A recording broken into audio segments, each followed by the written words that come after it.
Yeah, okay. So the 16 court cards of the tarot. So this is quite, we were starting to explore this. It's quite new to all of us. So we don't really know much about it. So the first thing I was going to suggest is we just have a chat about it. Do you want to say anything, Andy, to kick us off, or no? You carry on.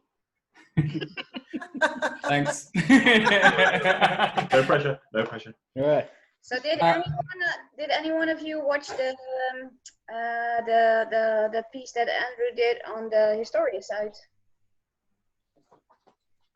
Which one? The pages, the 16 court card pages. Exactly, and the two audios. Yeah. Yeah. Has anyone not listened to any of that?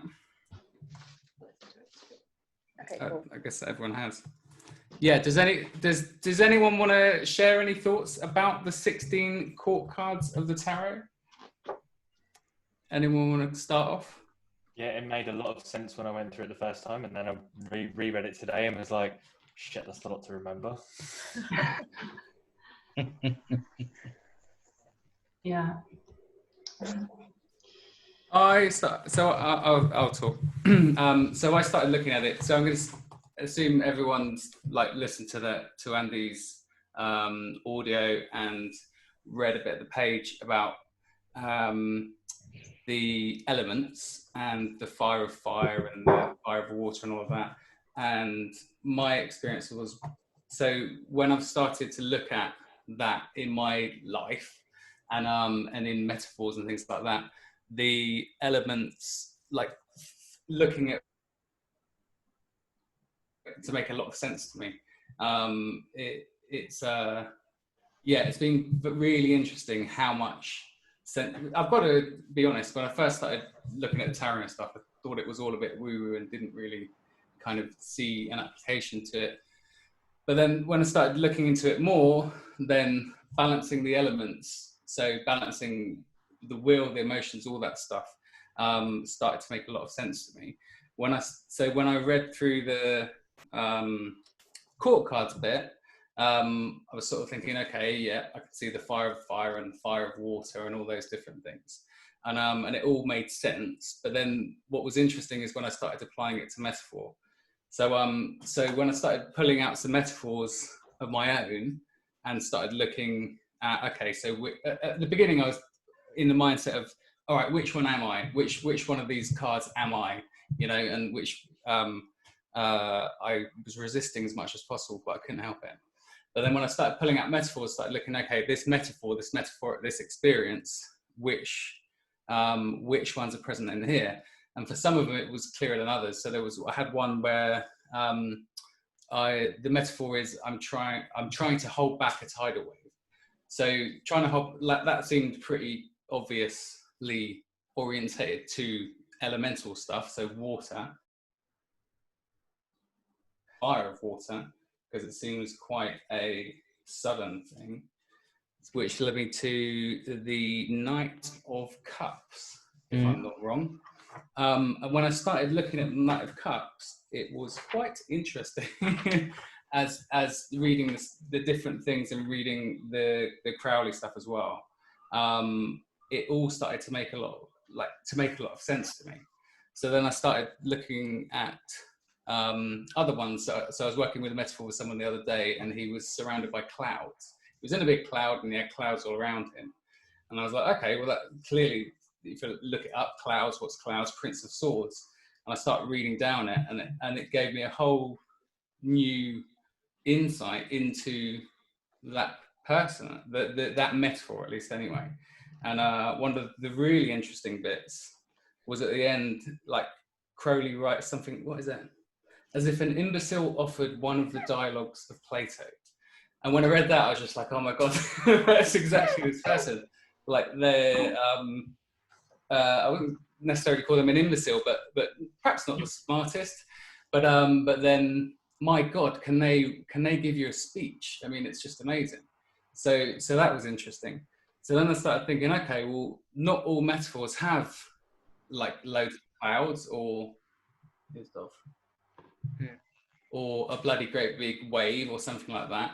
What about those ones? And then I remembered what Andy did last time with, I think it was yours, Riz, when it was what was missing from the metaphor. So we started looking at that. Okay, so I had a couple of different ones, and looking at what is missing from the metaphor. So if someone's down a big hole, and anyway, I won't describe the whole metaphor, and then trying to figure out what is missing from that and applying that to it, and that made a lot of sense as well. So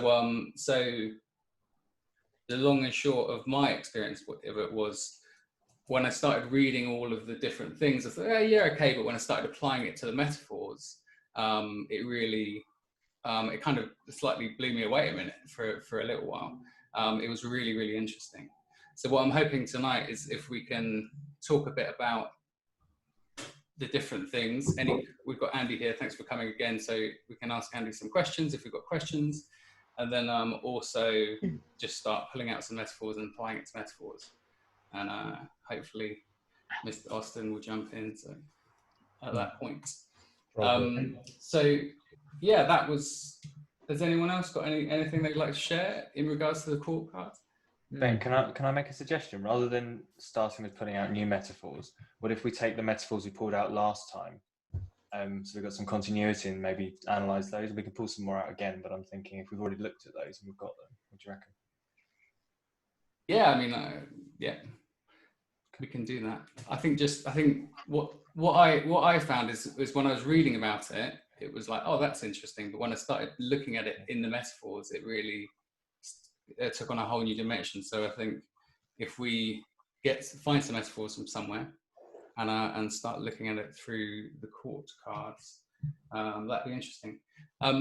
Is that your experience, Andy, with working with this kind of stuff? Like sometimes the elements are quite apparent, but then sometimes it's the absence of them that is interesting. In some metaphors, they basically have described one of these cards. Just like your thing about the clouds. I mean, there's a number of variables there that you could easily go, well, that just looks like one of those, you know.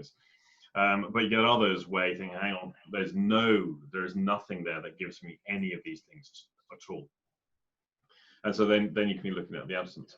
But I've just got an example of, I've just been doing a course with Japanese, and when we looked at containers, one of the people was in a safe, very small, compact.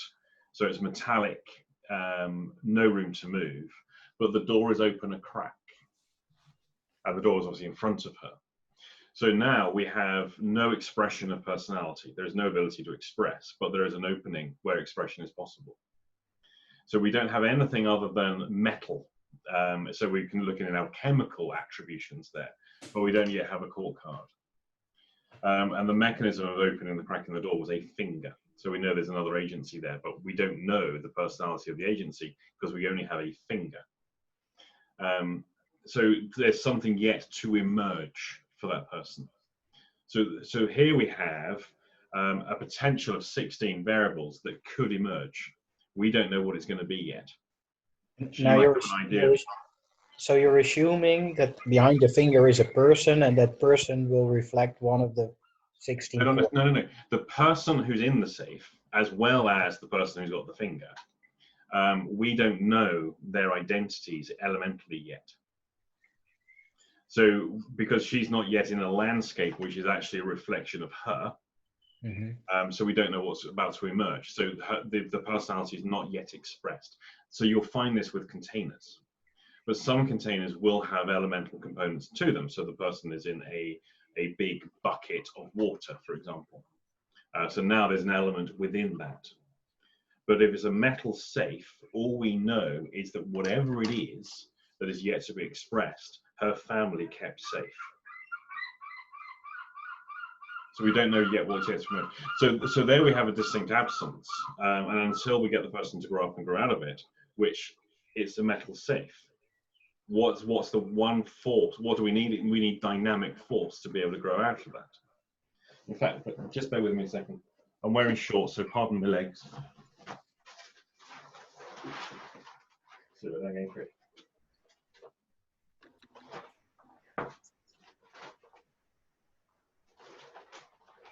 Sorry, I hadn't thought about this before, so Did they mention light or darkness or anything like that inside there, or it was? No, it not wasn't for mentioned? that one. Okay, so just compare the following.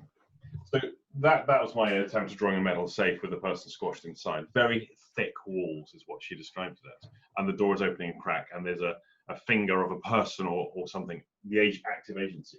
This guy, this is a Japanese thing. I think they store foodstuffs in it, and so it's like a drum, an oil drum type scenario was used for food storage, and that's his container, and it's white, so it's white and clean inside.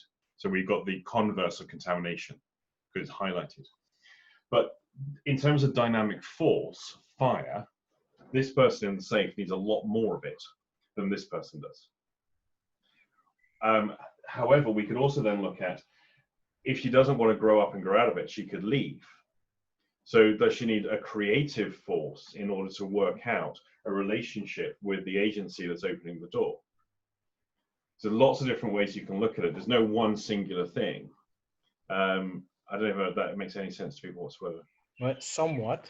You address a little bit more fire to the bottom right one, to the person in the bottom right one, Because right? they're going to need a lot more dynamic force to grow up and grow out of it. So growing up for that person is not going to be easy. All right, but that one also has a little bit of possibility, right? Because the other, or experience already a little bit of possibility, because the one in the cylinder doesn't see an exit. Yeah. Okay, but then are you then just talking about the active passive principle in fire? There is that as well. Yeah. So if you're thinking fire and possibly force, will, and creativity, then is that leading you to think maybe it's fire and water, and then we get into the court parts, or is it? Okay, let me give you another. Can I just give you another example of one of these people's metaphors? In fact, it's the same lady who was in. No, it's not. I'm sorry, it's not the same person.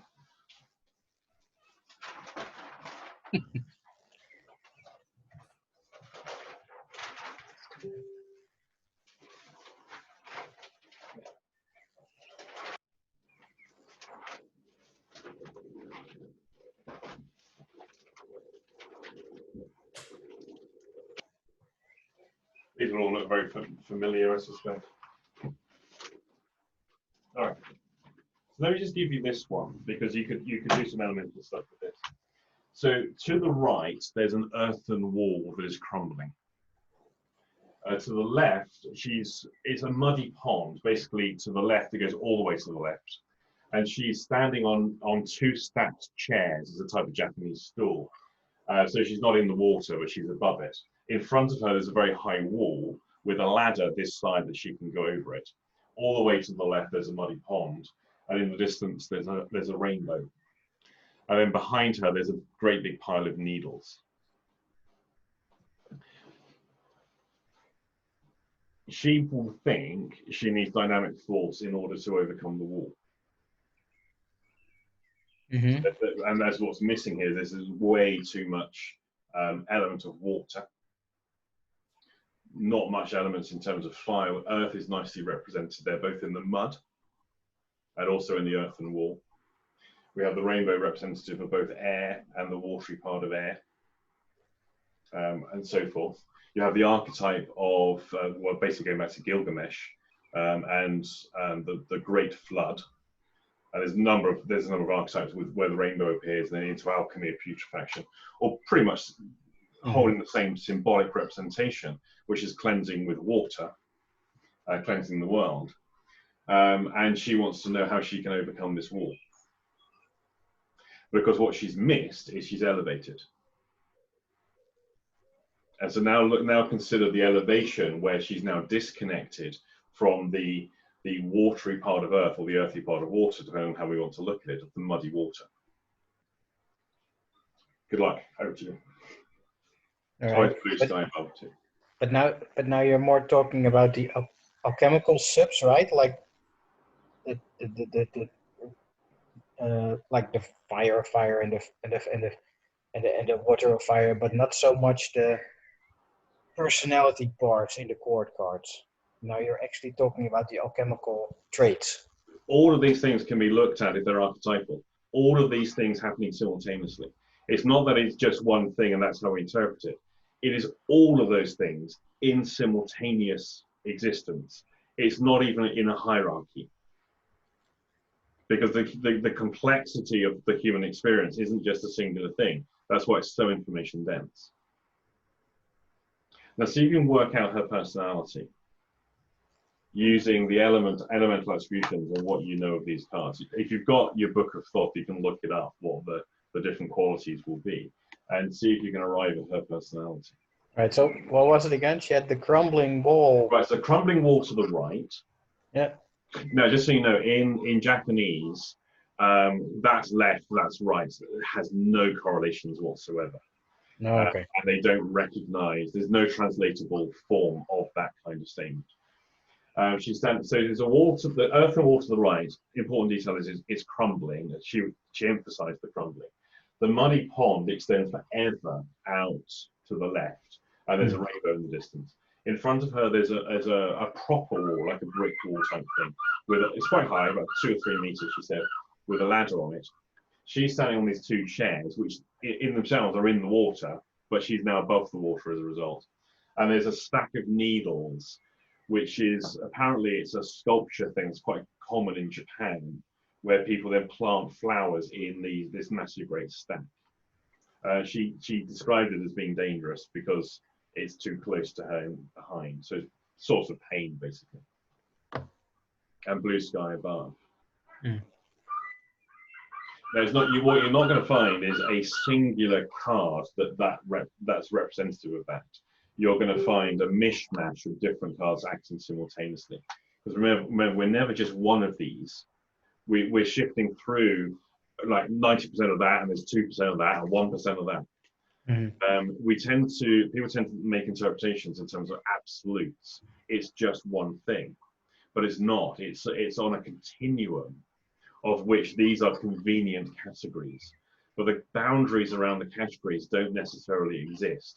They only exist as a point of reference and conversation. All right. So that's where, unfortunately, for things like the Tree of Life and moving between sapphire and paths, people think they have to go sequentially, and also they are distinct categories with boundaries around them, but that's not how it works.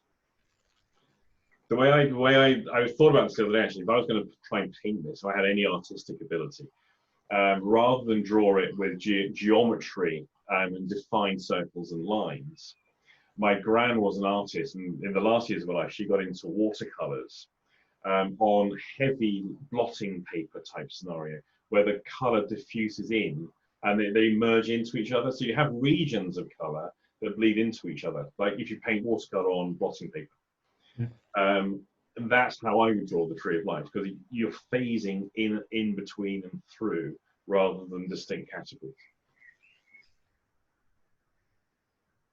In this, like one thing I noticed is all of the knights, and I don't know. Sorry, I've got a seagull shouting at me. Say that again.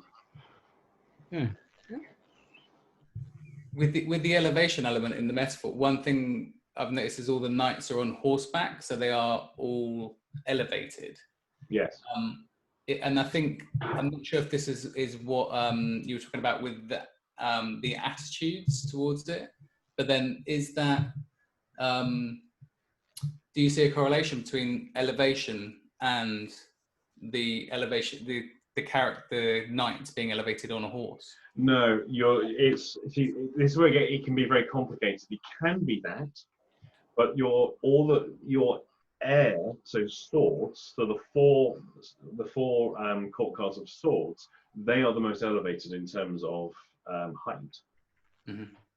But then you also have your princes, which are the airy part of each of the elements, so they are also elevated. And the queen is on the throne, right? Yeah. So I think if I got this right, your princesses are standing. The princes are in chariots. The queens are throned, and the knights are on horseback. Yeah, we were discussing it yesterday, Marlies and I, and we kind of said like, okay, so the knights are active, and then the queens are passive, and then the princes are passive active because they're being driven, and then the queens are actively passive because they're standing. The Right. princesses. Got it. Now, with that exact in mind and the attitudes that Ben says, now I'll go back to her standing on her 2 chairs above water. She's actively being passive. Right. So, but symbolically, what would that make her? A queen. She's standing, so So I would say she's prone, Yeah. or she's standing. Yeah. But here's the thing: she's standing on chairs. Yeah. So you're not supposed to stand on a throne or stand on chairs. Yeah. So she's a Right. princess. Yeah, because she's not. In a queen seat. In a queen's position. You've got it. Uh-huh. So now we have. So you should now have a little insight into her personality, and how comfortable she feels with her position in life. Yeah, but now I cannot help but think. Okay, she's a princess on the throne, and she acts like a princess on the throne. So her throne is too big for her, but she acts like a princess. And but now my mind is going like poof. But Right. So now let's take that further.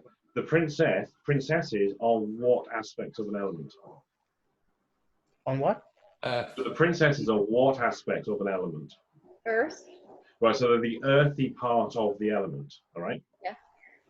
And what are these chairs are above or on and in a Water. muddy pond, so muddy water.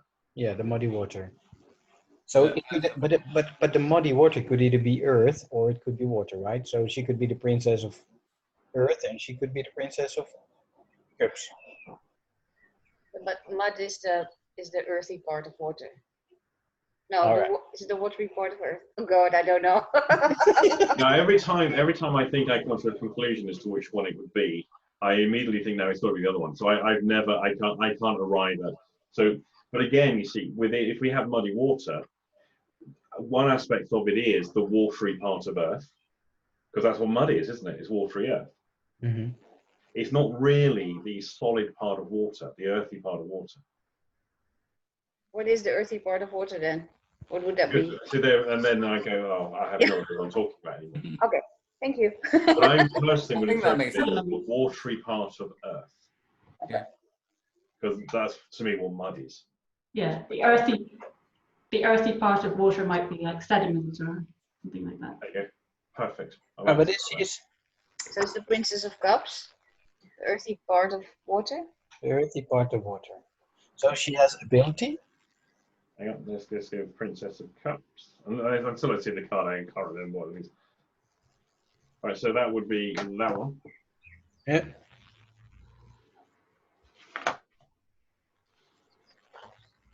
Could you say that the princesses have ability in their respective suits? I was thinking of something yesterday. Like, okay, so you have the Knight of Cups.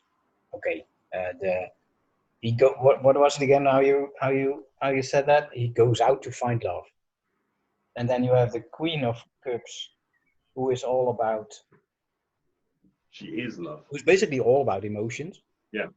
Right? And then you have the Prince of Cups, who is thinking about emotions. Right? He is the thinker of emotions. But if you combine those three, I'm not sure if the princesses are a combination of the three, but if you were to combine those three, then you would really master cups, right? Then you would really understand the principle of cups. And isn't then the princess kind of like the mistress of the suit? In the sense that she understand that the princess understands when to apply the fiery part of water and when to apply the watery part of water and when to apply the airy part of water. Because Crowley keeps them so separate all the time, the princess. Sorry. Or is it that the princesses are applying these elements in the real, the real world. Well, the princess, yeah, that's the world of manifestation. So now we're looking at the four worlds. If we're looking at the Kabbalistic thing, so Asaya or Asiya, which is the manifest world, are the princesses. So your four elements and the four suits are themselves the four trees of life that are stacked on top of each other, and different aspects of each of those things. But the problem is these are massively inconvenient to the tarot attributions on the Tree of Life. So these just get shoehorned in there quite arbitrarily. Yeah, representing a part of the world.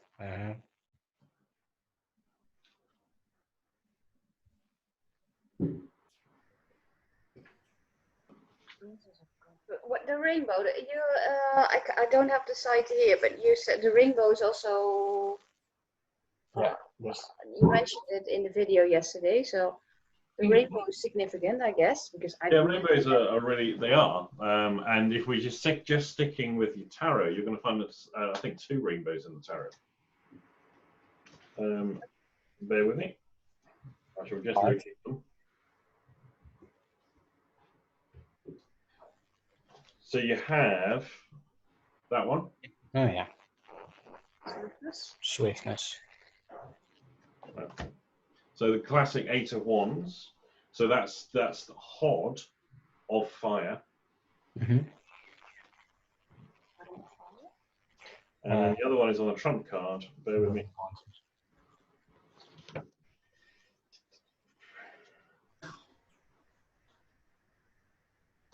At least I think it is. I might have that wrong. Oh, come on with your art, man. Wasn't the rainbows the Queen of Wands? Yeah. For sure, it's art. Yeah, that's what I thought. I can't find art. It's not. I'm missing a card. Aww. Anyway.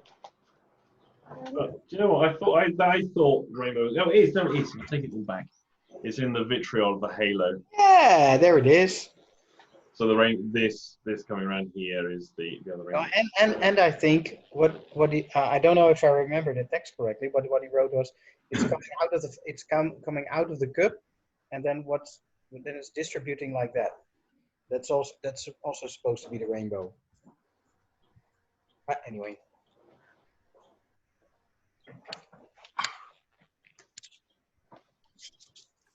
Nee, je zit niet vast. Nee hoor. Is everybody stuck? Oh no, we're not. So are the attitudes that is literally on horseback, seated on a throne, in a chariot, or standing?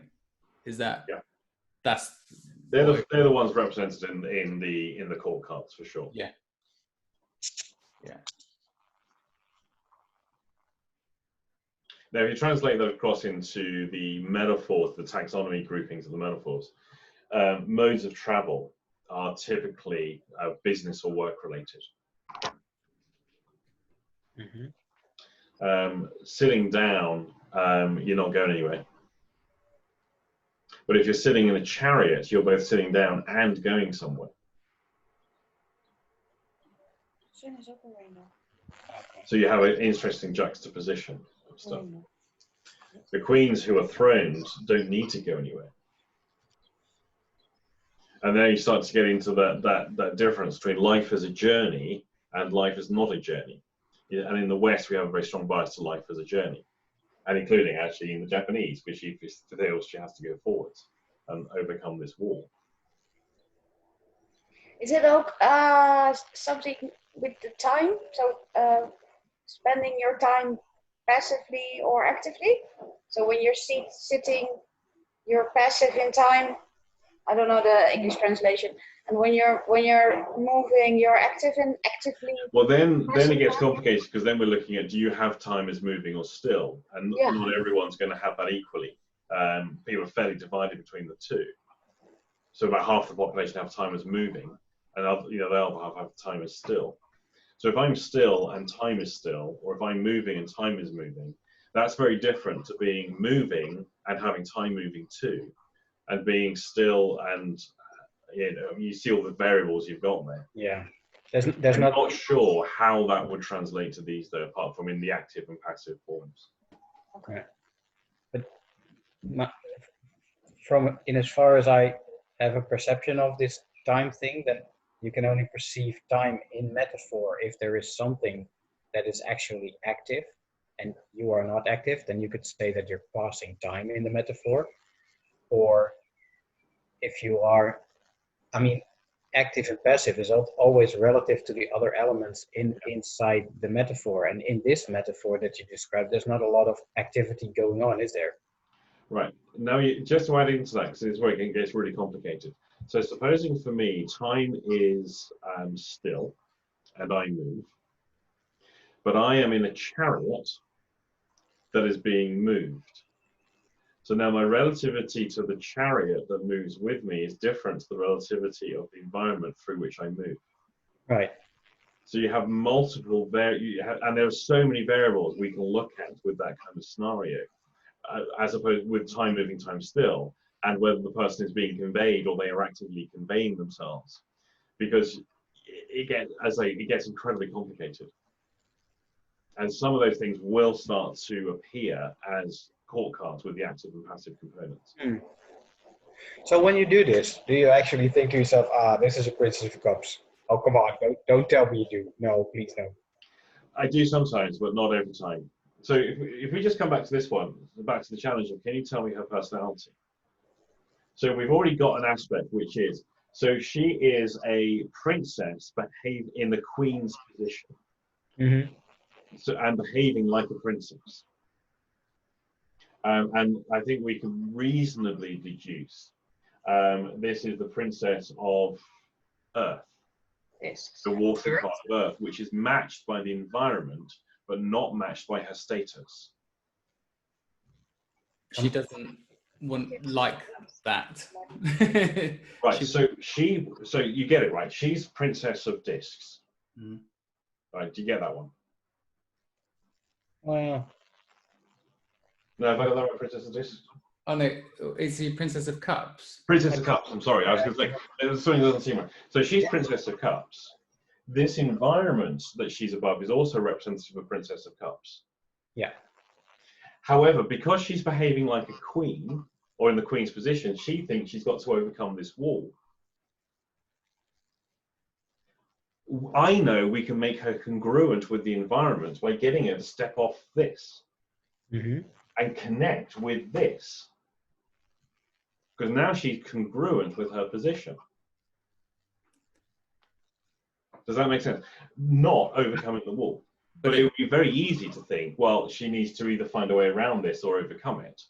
But actually, to make her congruent with her identity, she does neither of those things. She gives up this throne. Because that would turn her. That would, in her perception of it, it would turn her from a queen to a princess. Yeah, and she's now congruent with the environment. But you see, there's another element here you've got to pay attention to. What's happening to this Earth? The wall of Earth is adding more Earth to this environment. So we know the environment is changing, and she will have to change too. But what does she need to change with? She needs to become more grounded. She needs to have more substance about her. She needs to have better structure to her life. Right. So in the normal alchemical, you know what? I don't know shit about the alchemical wedding, but isn't it supposed to be that the princess and the prince come together and then all of a sudden they're the knight and the queen? Pretty much, yeah. Yeah. Okay.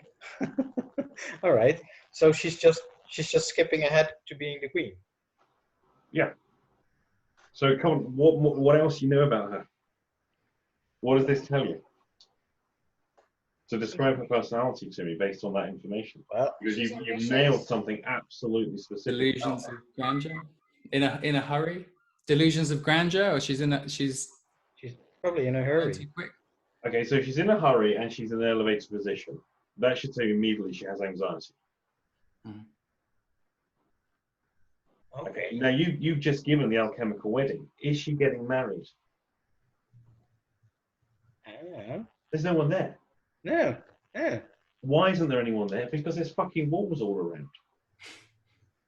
So how does she find a partner? I know. By elevating herself to become the queen instead of the. But that's not how it works, is it? Because the prince marries the princess, doesn't marry the queen. Yeah. So what we know is she doesn't have a partner, and she never has had. And yet I know that's what she yearns for. Yeah, and it won't happen as long as she acts like the queen, but you can only become the queen once you have a partner. Right. So I would say that my first, I suppose, inclination when you explained the metaphor, Andy, my first thing was climb down and be grounded, and the air aspect was air, lighten up and be more fiery.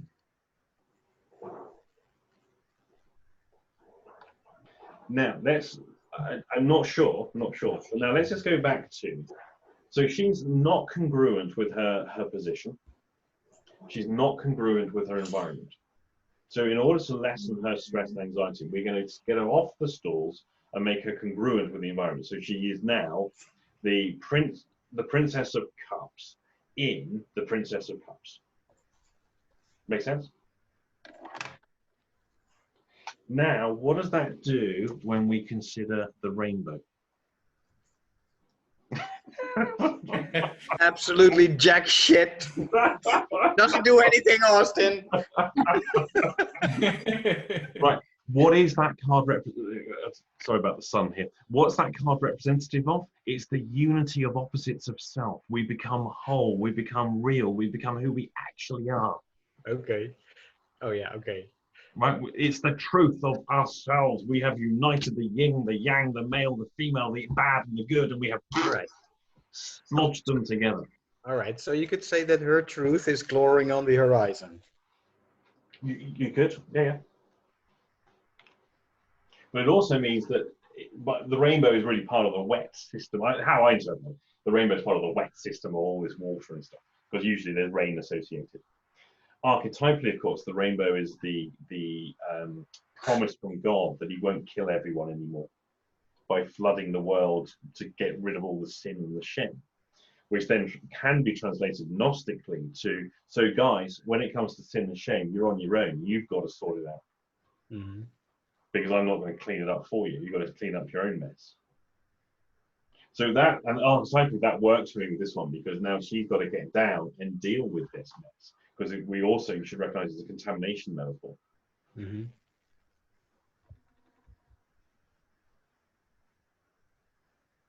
I don't know if any of this makes any sense to people.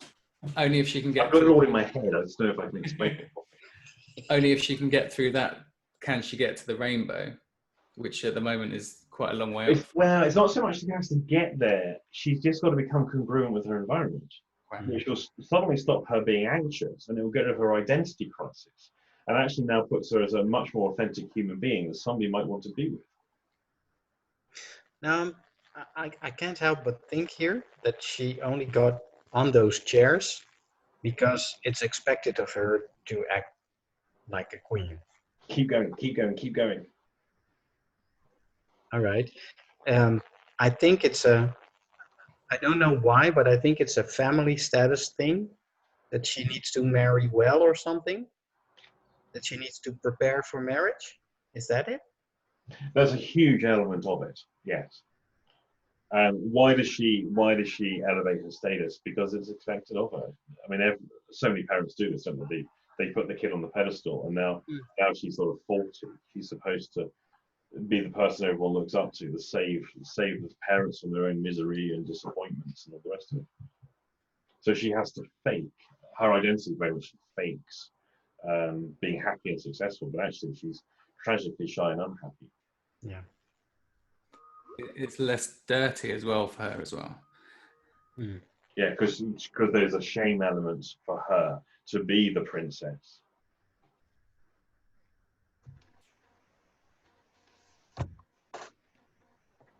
So now let's have a look. Does anyone else want to do it? Read out what the qualities of the Princess of Discs are.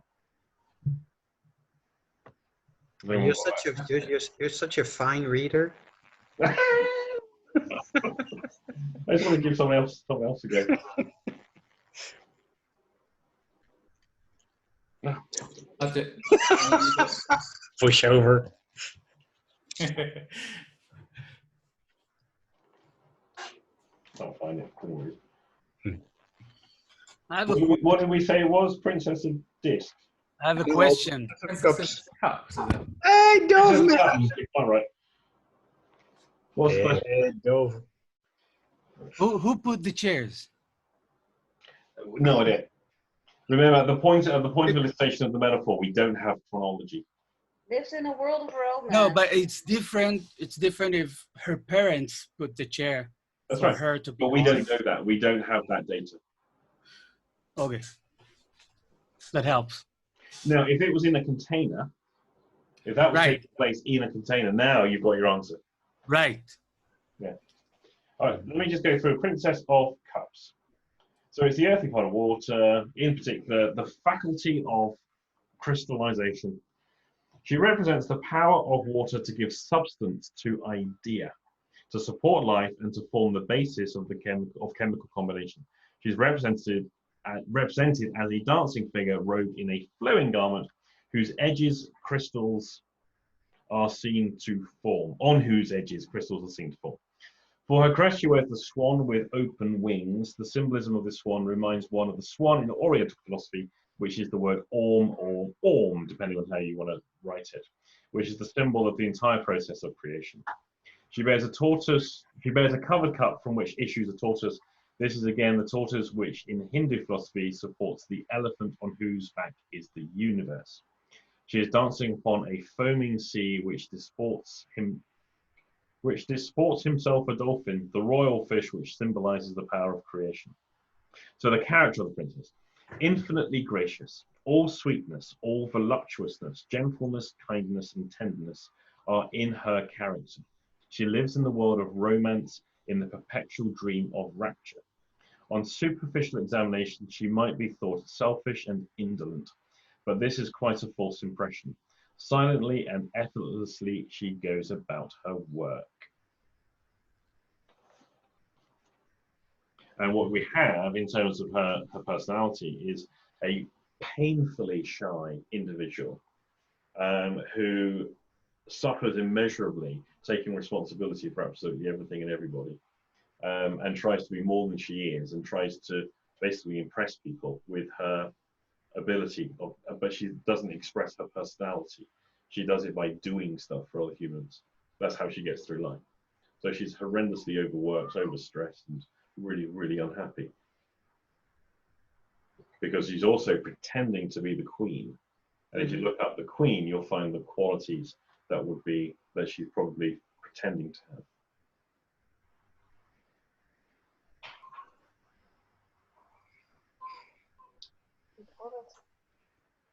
Okay. I've probably done enough on that one. I'll hand it back to you, Ben. Yay. Is she also quite removed from her emotions? Well, she cried a lot. Sorry? Cried a lot. Cried a lot, okay. Yeah. But in the Very engaged in the process. I have to say, for someone who's very shy, very, very engaged in the process and very vocal and volunteered for everything. And that showed, for me, an interesting aspect of character. Yeah. In the metaphor, though, she is above it. She's not connected at all. Well, she's connected to what we could interpret as the throne. Okay. Okay. But she doesn't like it. Yeah. Because the elevation gives her anxiety. Mm. So she's an anxious carer.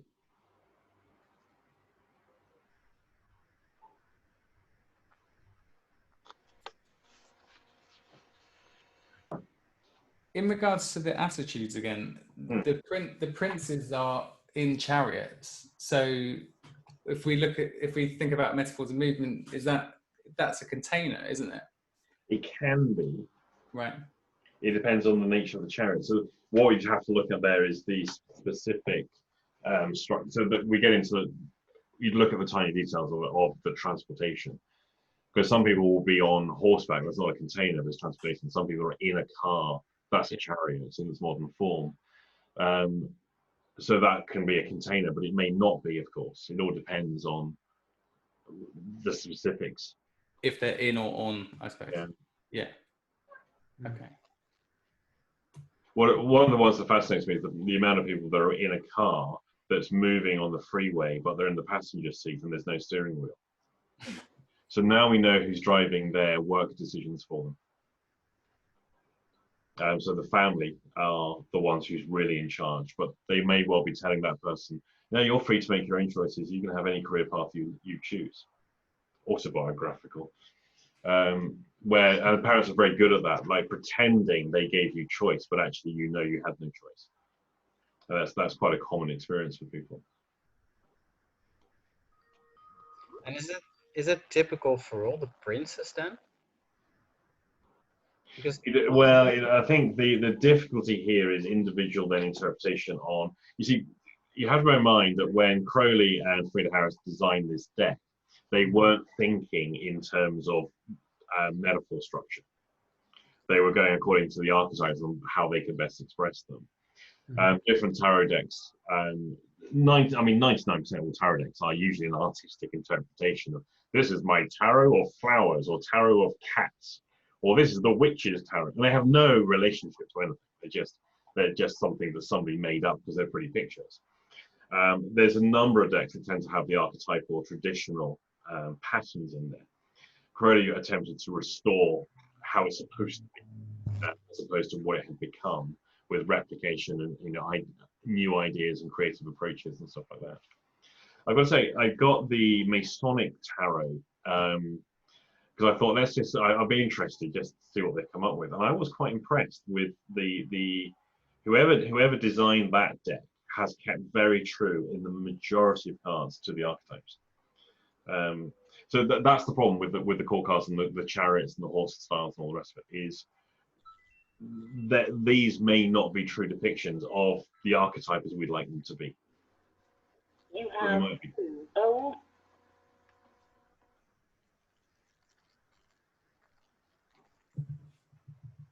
Okay, I think we should have a look at some metaphors then. Does anyone have a metaphor that they've got in their pocket, or something that they'd like us to elicit one for? A thing? Yeah. Okay, confusion. All right. Hello. Same. What's it like?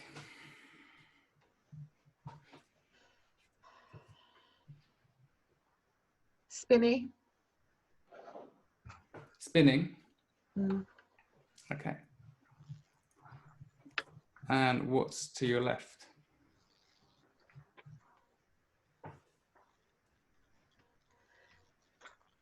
A boat on a really troubled sea that's like a stormy sea, and there's movement. And what's to your right? A big hand coming towards me. There's movement. What's in front of you?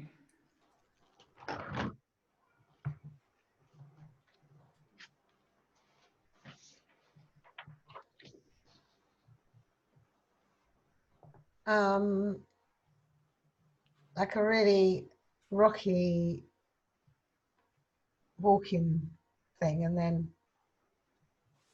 like slippy thing. Did you say a really rocky walky thing?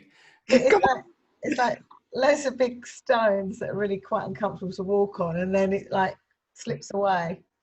Okay. loads of big stones that are really uncomfortable to walk on, and it slips away. Yeah. Yeah.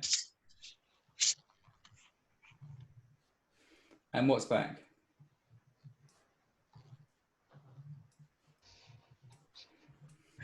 The dragon. Okay.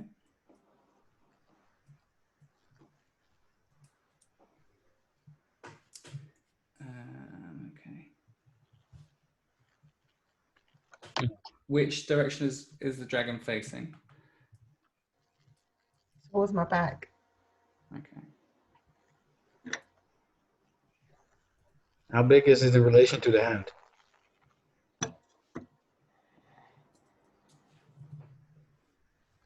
I'd say the hand's slightly bigger. Okay.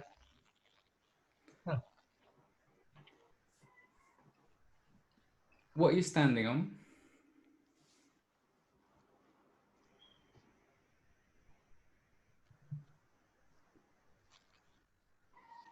Like tarmac.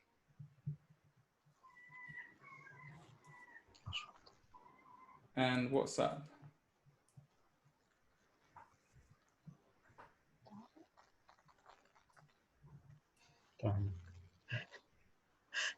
Like sparkly stars. Sorry, that's weird.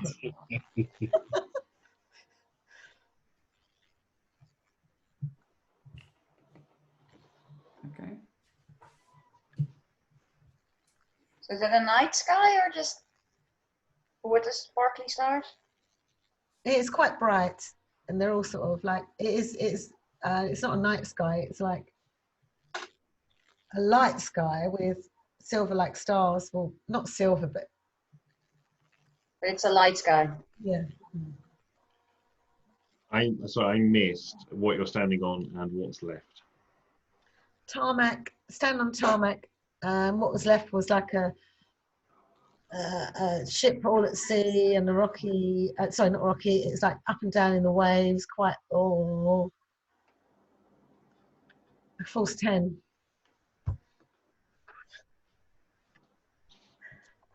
Okay, thank you. Is something like that? Oh, this is perfectly clear, right? Yeah, perfectly clear. Yeah, looks about right, Ben. Okay.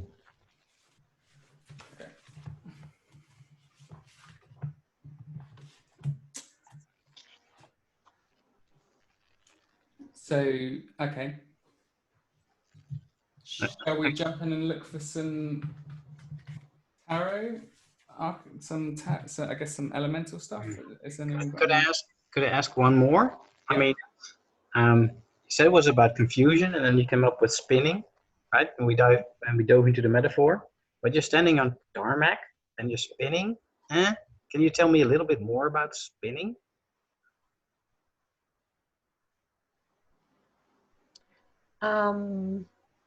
It's like confusion. I'm going like this. In the metaphor, are you still or are you moving? No, I'm still. All right.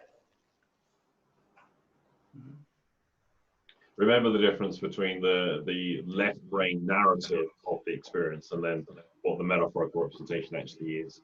There's the story we learn to tell, then there's the actual experience as it turns out to be. Mm-hmm. Would this count as fire in the background because it's a dragon?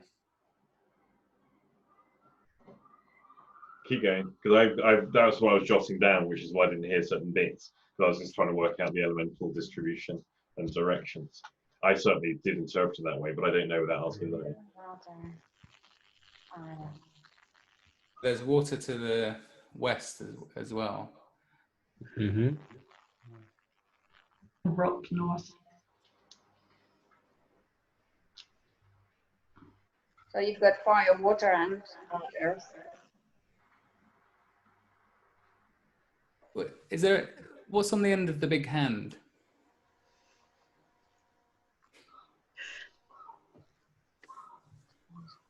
It's just Nothing really. It's just like it feels like it's trying to grab hold of me. I can save a lot of confusion here. On the traditional deck, the Ace of Swords is a single hand issuing from a cloud holding a sword. And the aces are the root of the element. So if you go, I'll leave the rest of it up to you guys. So all 4 elements are here. Right. So this is really cool metaphor with all 4 elements. It gets better than that because look at the distribution of them in terms of cardinal directions. Yeah. They're lined up as we would expect them to be. Yeah. And she's facing north. And she's? Not completely. She's facing north towards Earth, but not completely normally distributed, right? I'd almost say you're spinning or you're confused, and then Andy says, take a step left and then take a step right and notice what changes. What happens if you stand on your head? Yeah, before you get to that though, go back to your elemental distributions, focus on that. And there's a key feature, which is why she's confused. She's told you, she just doesn't know she's told you, and you may not have heard it. So what we know is, in an ideal metaphor, people face north, right? Generally. Yeah. And here, everything is lined up. Everything is as it should be, and yet still she's confused. Why is she confused? What happens? She spins? No, she's not spinning. Spinning is just the left brain narrative that she gave you. Spinning, get spinning. That's not the metaphor. Because the earth slips from under her? Right. There you have it. It doesn't slip from under her. Oh, yeah. Well. So everything's right. Everything's as it should be. However, what happens? She can't move forwards. She can't progress. So even though everything is exactly as it should be, there's no progression for her. Why? You need to know more about what slips away means. And that's why she's confused. That's true, actually, because when you asked what's forward, actually, I can't remember the words you used, Ian, but you were very confused about that. And then you talked about, because I thought you were talking about what you were stood on, because I wrote, you stood on big stones that were uncomfortable. And then when you actually were asked, what are you standing on? You went tarmac. I was like, well, that's not what you were talking about. I think. Tarmac. Do you remember what you said? Yeah. So big rocky, uncomfortable stones, and then all of a sudden flips away as I go forward. Like the first thing that comes to mind was like a ski slope. It's like a slippery slope. Right. Even though, as you've all metaphored me, everything's in balance around. I've got all the elements in balance in the right directions and everything, and sort of moving a bit forward. It's like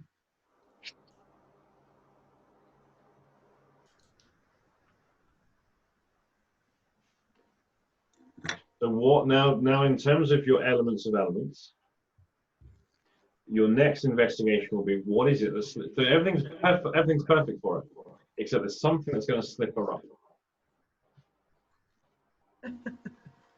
And that's where you're going to need to get a little bit more detail about the metaphor. And then now you've got your court card and you've got the personality involved. When you say slippy, why is it slippy? it's like I can easily say overcome all these little rocky bits and stuff like that, and then I come to a point at the end of these rocky bits, which isn't too far, and it feels like it seems like a real slippery downward slope. I just want to interrupt, if I may, and then I will shut up. Diane has already told you explicitly, but you may well have missed it because it came out as what's known as a back channel communication. She told you what it's like. And she even told you its temperature. Oh, ski. She says ski slope. There you go. She didn't know she said it. There was that comment came out as what's known as a back channel. So it seemed to be separate to the communication she was offering, which tells us it's properly subconscious communication. So now you have what the mechanism of the slippery is.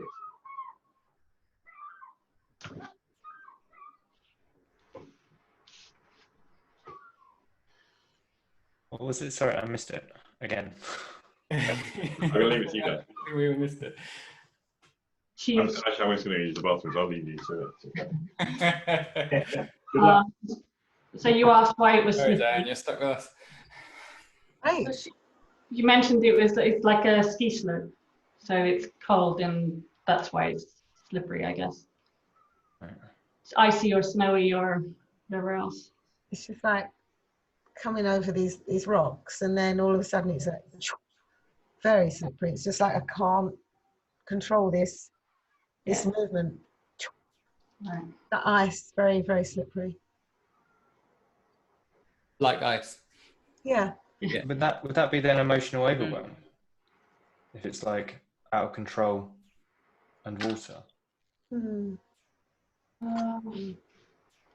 it wouldn't be overwhelmed because it doesn't overwhelm her, but it certainly affects her control on probably the more that you try to control it, the less control you have.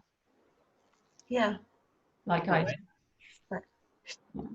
Yeah. I'm going along and doing okay, and everything's sort of in balance relatively. And all of a sudden, right. Would that be the Knight of Cups then? I mean, I know it's got rain springs, but it talks about swift, passionate attack. Would it be more wind? What is ice in terms of its elements of elements? Water. Earth of water. Okay, got it. The airy part of water because it's cold, or it's the earth part of water. Well, it could be. You argue it out. I don't know. My gut feeling says it's the agrees with David. It's the earthy part of water. So that would come under then. That's where fields and quiet is. They're spiritualized to bear vegetable and animal life. Is that right? The Queen of Discs. Understood the watery part of Earth. Part of water, that would be the Princess of Cups. Oh, is it the Princess of Cups? Again, the Princess of Cups, yeah. Okay. So that's water personality.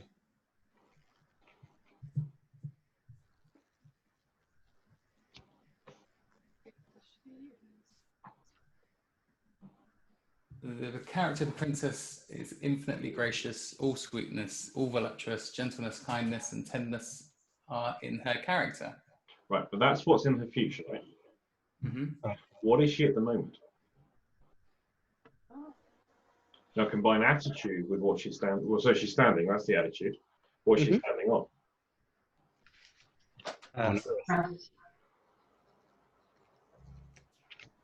Would that be? I mean, would that be Knight of Discs? Because it's not a mountain, obviously, but it's more mountain than it is field or plains. Yeah. Standing on tarmac. So also princess. She's standing, so Princess of Discs.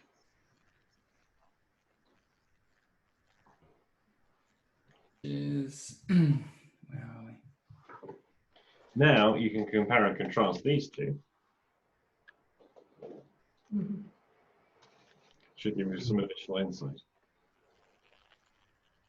So Princess of Discs says the characteristics of an individual signified by this card are too various to enumerate. One must summarize by saying that she is womanhood in its ultimate projection. She contains all the characteristics of woman, and it would depend entirely upon the influences to which she is subjected, whether one or another becomes manifest. But in every case, her attributes will be pure in themselves and not necessarily connected with any other attributes, which in the normal way one regards as symbolic. In one sense, then, her general reputation will be of bewildering inconsistency. It's rather like a lottery wheel from which the extraction of any number does not predict or influence the result of any subsequent operation. The fruit of the philosophy of Thelema is enjoyed, rare, ripe, nourishing, and vitalizing at its highest and fullest in this meditation. For to the adept, every turn of the wheel is equally probable and equally a prize, for every event is a play of Nuit. Nuit? Yeah, that's the Lady of the Stars. In the Egyptian mythology, that's the overarching god. Right. Which is is fitting, right, with the starry sky, yeah. Yeah, so a starry sky, the starry sky is Nuit. Yeah. And with the lottery wheel, so it's rather like a lottery wheel from which the extraction of any number does not predict or influence the result of any subsequent operation. That, to me, is a bit like spinning the wheel and just seeing what happens. But what the important philosophical point that Cornelia expounds there is that in most events are all connected to each other, and that if I do a magical act, I'm building on those things through time. In this specific thing, each thing exists in isolation and does not influence anything that comes after it. So each magical operation, the spinning of the wheel itself, is unique, and is not contingent upon any of the other spins. We should now give you a significant bit of insight into the decision strategy that is employed here by Diane.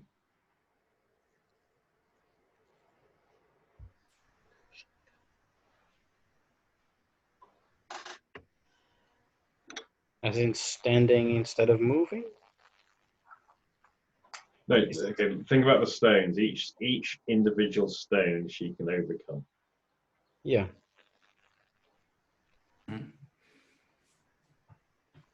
But the successfully overcoming one stone doesn't predict that she'll successfully overcome another stone, and then the next one. And then that doesn't predict how she'll be able to deal with it when it slips away.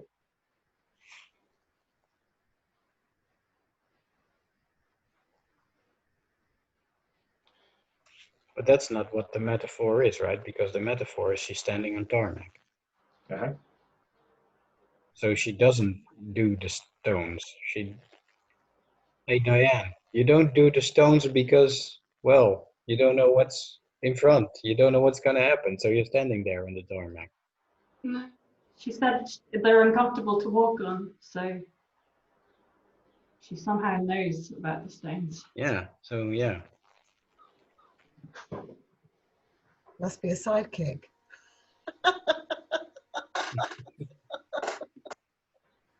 Sorry, I'm joking. Mm. So now you can work out what are the qualities that are missing that would transform this for her. So we're stepping away from making the metaphors interventions that we would do. But if we're looking based around the court cards, what are the qualities that are absent from this metaphor?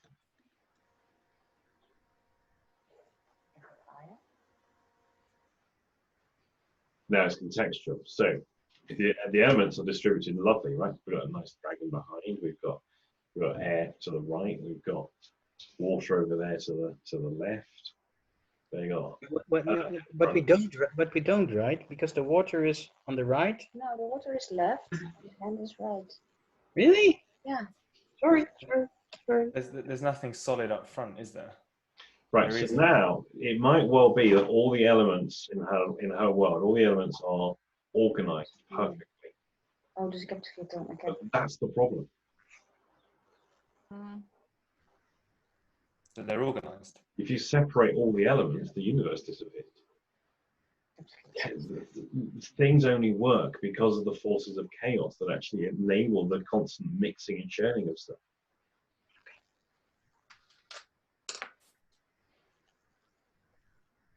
So we might well go, well, it's ideal to have all our elements sorted out and distributed equally.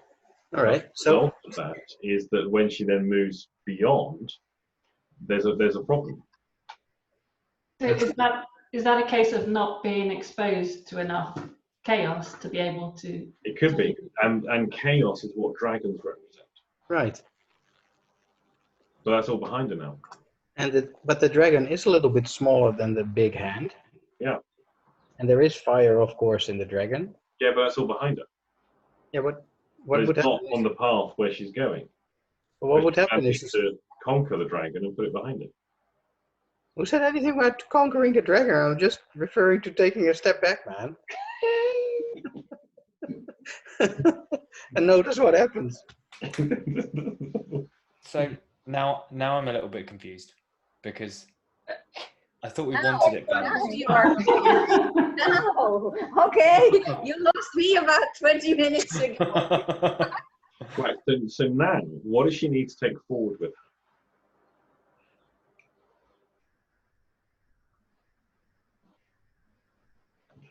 Good Right. shoes.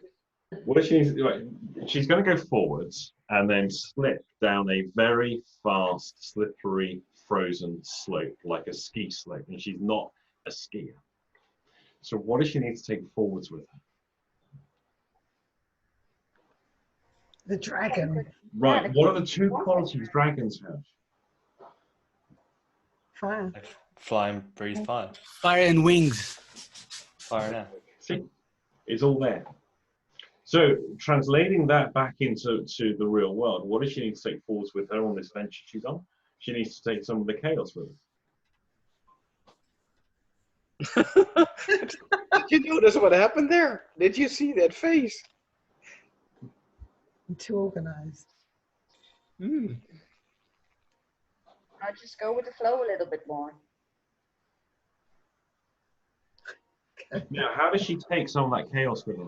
How does she do that? Metaphorically speaking, if we go into archetypes, what does she need to do? They even made a film about this for children. Puff. It's a never-ending story, right? No, yeah. Take all the elements with her. Harness the dragon. Right. She needs to either tame it or harness it. Now, what would that then make her if she's riding it? Oeh, die vrouw op die kaart. Die temperance? Is it temperance or what? No, is a it called? knight. Oh, a knight, sorry. Night. Yeah. You see how it works? So now you can look at what does she need to have? What does she need to be? The knight of... The Knight of Fire. Knight of Swords. Swords. Right. The Knight of Wands would be the Right. Fire of Fire. And Knight of Wands. And Knight of Swords. right, there you go, got it. I knew you could do this. Because the qualities of those two cards are the qualities she needs to have to go forwards. Swords and wands. Yeah, the knight's thereof. Thank you. That makes perfect sense, Andy. I'm just not really sure how I would ever get there. Once you get really familiar with all these different things, there's so many things happening simultaneously, it does become very obvious. But it is just a lot of practice. Hmm. So now we can look at the qualities of the Knight of Wands and the Knight of Swords. And that is the qualities that Diane needs to develop in herself in order to move forwards without the confusion. Hmm. So actually just wanting shit. Oh, not shit. Wanting stuff. Wanting things, period. I've got to pull out the... not here. I've got it. The Knight of Wands is the moral qualities appropriate to this figure are activity, generosity, fierceness, impetuosity, pride, impulsiveness, swiftness in unpredictable actions. If wrongly energized, he is evil-minded, cruel, bigoted, and brutal. He is in either case ill-fitted to carry on his action. He has no means of modifying it according to circumstances. If he fails in his first effort, he has no resource. I'm currently engaged in a legal dispute with that very personality. No. but that personality gets things done. Yeah. That's like will. utter will, isn't it? And sometimes you have to have a culture without those personalities. Generally, doesn't have any driving force behind it. Everyone's just being terribly nice to each other. And sometimes you actually have to have someone be a driving force. I'm just thinking about the thing about Churchill. So the wartime Prime Minister of the UK, Winston Churchill, is always been held up to be this great big hero because he led Britain in the fight against the Nazis. But of course, whilst he's favourably remembered, he was horrible. There's no doubt about it. Winston Churchill was a god-awful human being, but he was effective during the World War II. That's why he got voted out very quickly when the war ended, because no one actually wanted him in charge, because he was just an awful human being, but he was what was needed. And so now we've got this rewriting of history happening over here, where now we're not allowed to have him as the hero anymore, because we have to remember that he was a horrible human being. And that's how I picture that card, is that kind of personality. They're necessary, but they also are a liability at the same time. Right.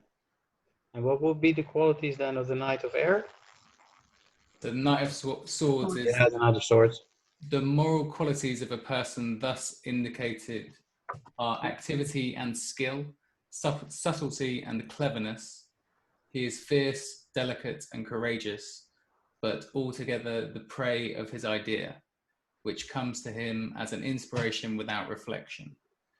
If ill-dignified, the vigour in all of these qualities being absent, he is incapable of decision or purpose. Any action that he takes is easily brushed aside by opposition. Inadequate violence spells futility, and some words I don't understand. Chimeria bombinans in vacuo? Is it Latin? I don't know. I'll look this up. I love Crowley for this sort of stuff. A vacuous, bombastic chimney? I don't know. I've got no idea.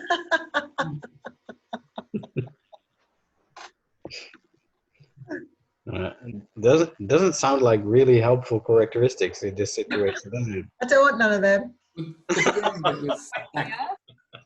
Activity and skill, subtlety and cleverness. So. Okay, yeah. Cleverness definitely. I'll have the good ones.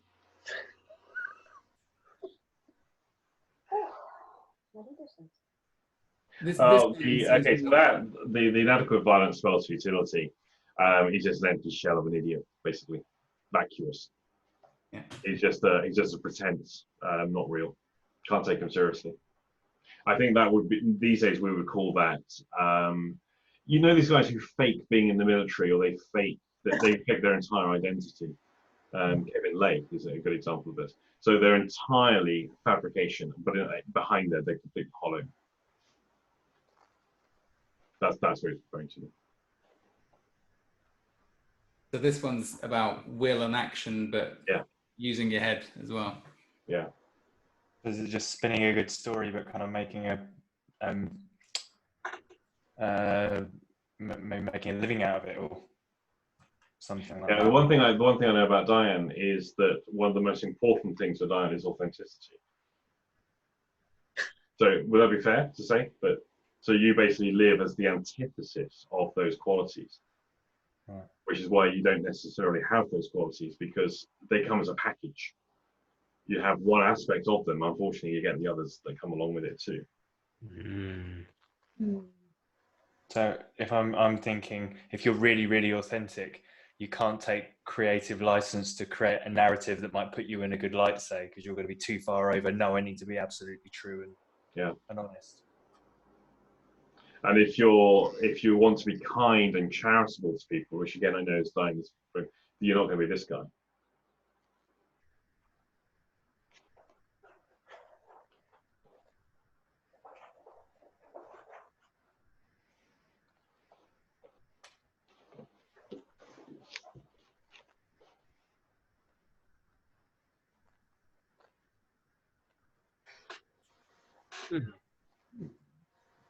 All right. I would be tempted to ask Diane, do you ever get angry?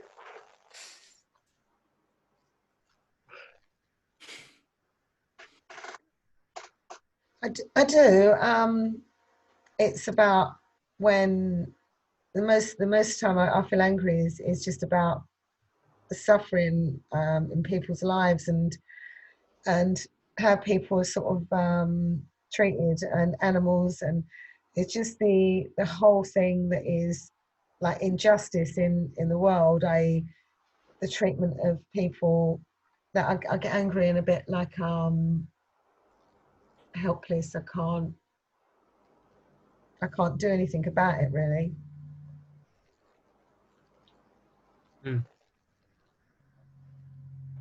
Yeah, maybe that's why I've got to get more of these qualities and be a bit stronger really.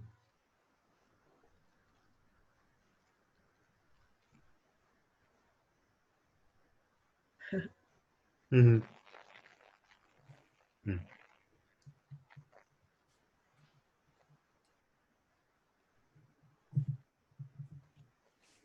Okay. Well, thanks, Diane, for coming up with such a archetypally balanced metaphor. Wow. I couldn't have asked for any more, I don't think. You're welcome, Ben. Thank you all for your assistance, because it's been enlightening to me, because I really get the Knight of Wands, Knight of Swords, and this feeling of not being able to do more for me. It's just, but I do get it, and thank you.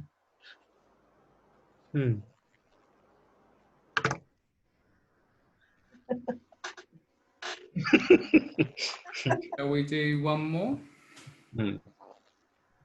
Does anyone have one in the back pocket? I have a theoretical question. Right. So on the tree of life, right? On the tree of life. So there are 4 trees of life. You got the Wands tree of life, the Cup tree of life, the Sword tree of life, and the Pentacles tree of life. Yay. And the Sephiroth are attributed to alchemical elements, right? Because like Chokma, Gebura, and Netzach are attributed to fire, and Bina, Chesed, and Hod are attributed to air, no, to water, right? Could you, this is something that I was pondering yesterday, like, so you have it, so if you take the Prince of Cups, you take the Prince of Cups, all right, so that's the airy part of water. So if you would take a look at the watery tree of life, then the Prince of Cups would be the airy part of that, and the airy elements in the Sephiroth are, what are they again? They are Kether, and they are Tiferet, and they are Yesod.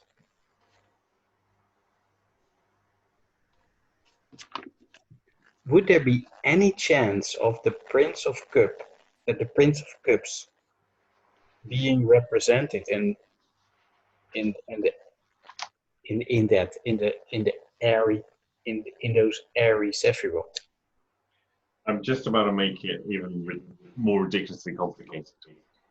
Yes. And the only way I know how to explore this in depth and all the rest of it is by the rituals and meditations that I used to do in a Kabbalistic order. Best way to describe it is, say we take Malkuth, just generic Malkuth. We're not even going to do whether it's in the four worlds of Vastaya and all the rest. We're just going to go Malkuth. You also have Keter of Malkuth. In fact, in every Sapphira there is a tree of life within it.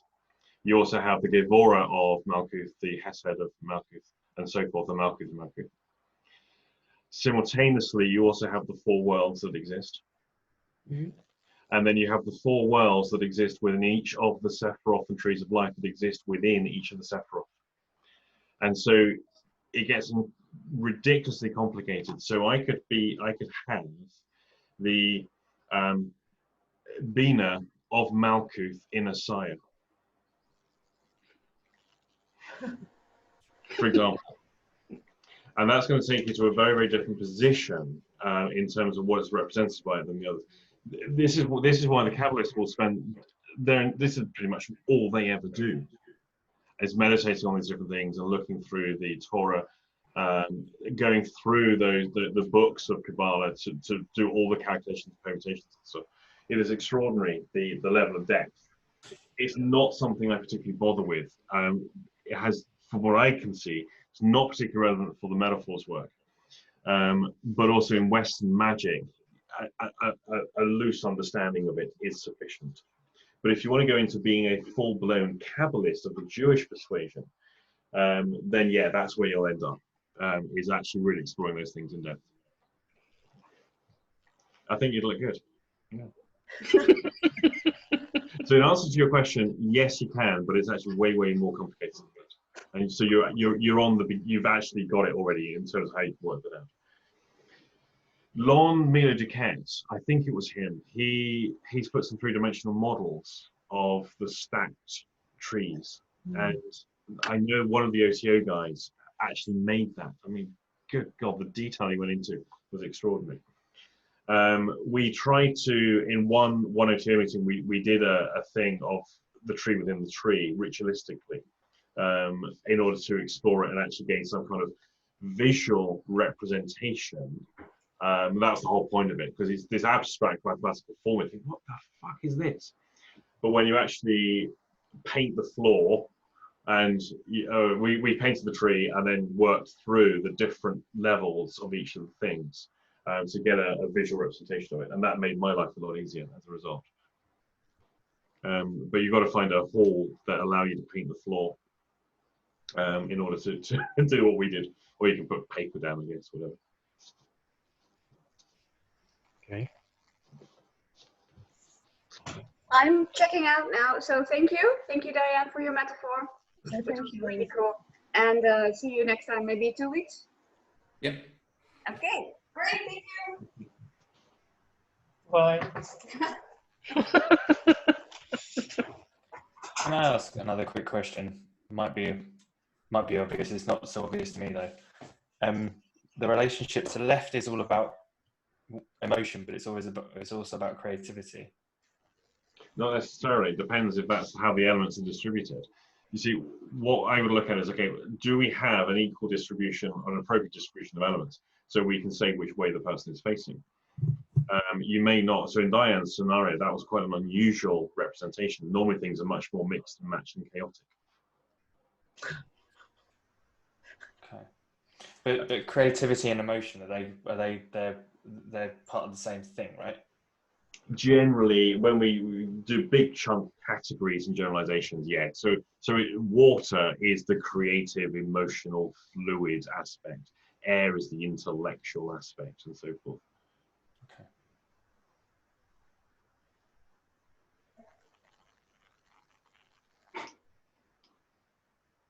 I have a question about the dates. Like, I don't understand the dates, but is that just because I don't know anything about astrology, or would it make sense if I did, or is there an application with the dates and the? Yeah, my knowledge of astrology is absolutely minimal. It's not something I've ever studied at all. I'm hoping Julian will at some point give us some insight. But he's got his YouTube channel. He's putting out a 5-minute daily astrology thing. And I've never met anyone who knows so much about the subject as he does. He's extraordinary. So Julian is probably the best person to ask about that. What I am familiar with though is the attributions of symbol to times, months, days of the week, that kind of stuff. So for example, a library is attributed to Hod in terms of trade life, which is attributed to Mercury. And Mercury is what day of the week? It's Wednesday. So essentially, so we've got something that is attributed to Mercury or attributed to Hod, you can interpret that as a Wednesday. Now, imagine my metaphor is that, okay, so there's a library right in front of me, and the sun is directly above me. What time of day is it on Wednesday? It's midday Wednesday, right? It's sunset Wednesday where the library is. I guess it's about 6 o'clock. So you get these really interesting things you can do. Or there's a library in front of me, and to the left there is the sunrise. So you can pretty much guess that that's east, where the sun rises. So you can start to gather all sorts of interesting additional data. And when you're talking about the time of day, you're talking about not necessarily the event you said on the video, but the experience, when they experience this. Right. So the person might say, I got a particular feeling I don't like very much. Yeah. And you could discover, say, that in their metaphor, you've got the moon. Right. Right. We just take that one as so we've got Moon Day. Monday. So this could well be the Monday morning feeling of going to work. Right. It depends on what else you're going to find within the metaphor. Right. Now, how accurate this stuff turns out to be, I haven't done enough analysis on it with enough people to be able to say. But it fascinates me, again, along with the elemental distributions, how people have these archetypal things represented that do seem to be significant. They emphasize it. And for how many years have we named the days of the week after planets? So much so that people don't even realize that that's the case anymore. The months of the year, the astrological houses and astrological signs are an inherent part of our linguistic creation. As Julian will say, everything we say is astrological.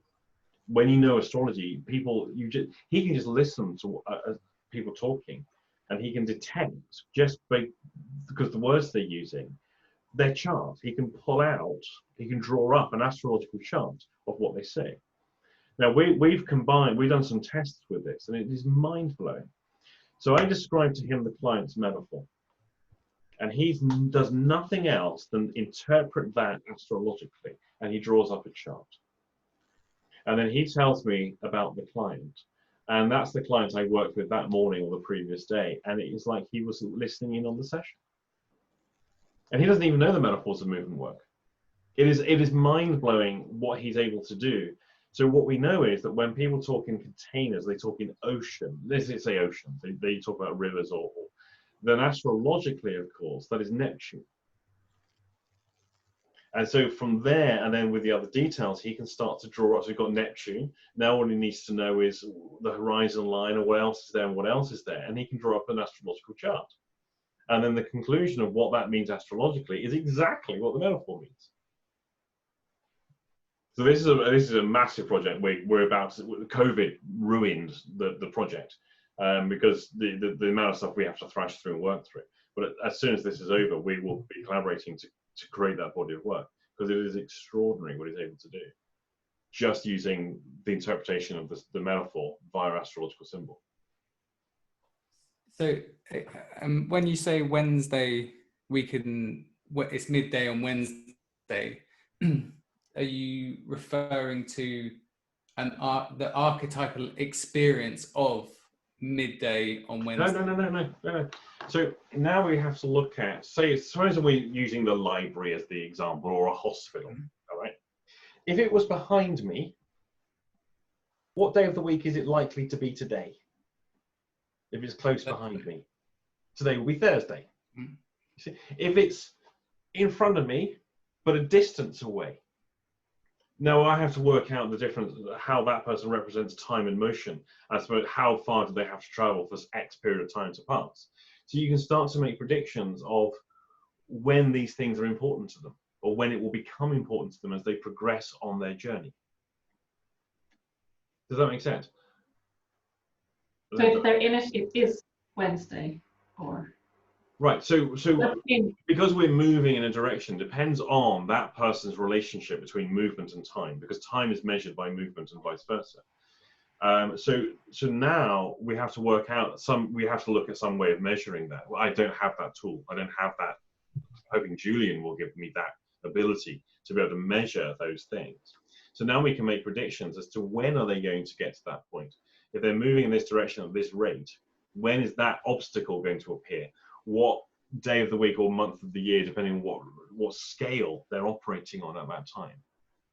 And we also know, this is the other thing will be working with Charles Faulkner, we're starting to have discussions about, is that the information density and the scaling is not linear, it's logarithmic. So initially I could be moving huge distances but not making much progress in time, for example, and that changes as I change into an environment, or the other way around. I'm only moving a little bit of distance, but actually equates to enormous passages of time. And then that can change over a period of time. It's logarithmic. And that's something we're currently kind of playing with a little bit. We will be playing with. I'm over egging actually what's happened so far. We have cited some concepts and ideas of what we want to explore. Is that also kind of what you're referring to in that short study paper on the golden ratio? Because that's also logarithmic, right? Yeah. So the golden ratio paper was my first examination of information density within metaphor. And of course the golden ratio is a universal pattern across all creation. I mean, we see it in the solar system, not solar system, what do you call it? Galaxies, that's the word. We see it in plants, we see it in fish life, we see it in shellfish. It's just extraordinary. My question was, okay, so the universe has evolved from, life has evolved from this ratio. What happens when we start to look at the information density distribution within metaphor? Now, how do we lay it down? Is it laid flat like this, or have we got it upright like it's imposed on a painting? Or is it flat so it's imposed on the landscape of the painting? And so that's the thing for people to start to consider. And then we bring into the balancing of opposites. So you have something big on one side and there's something small on the other side. So that's oppositional and not complementary, but not reciprocal. I could have symmetry. No, I got my words wrong. That's asymmetrical. We could have symmetry. So I've got a big thing there, big thing there. Or I've got a big thing there and a fucking big hole here. So that starts to give us the form by which we are distributing information. Now layer that into what we have with all the other stuff. The information density is mind-boggling. Gottfried Wilhelm Leibniz was a mathematician and theologian. He produced the mathematical proof that God exists. Unfortunately, his writings are just unbearable. This absolutely the worst fucking writer I think I've ever come across. And it's translated from Old German into English, and it's just horrible. But he came up with the universal language, and I think he predated the very work that I think I'm exploring. Which he said, but all language has a universality to it. We have all these different languages we have. Animals have different languages. But within there are encoded absolute truths that are of the divine. They just manifest differently. And I think what he was describing are these metaphorical taxonomies. And if you're reading his works, as unbearable as they are, he appears to be describing that within our metaphorical structure is a universal truth that is shared by all sentient life. And I think it's absolutely right. But that's on a whole different subject.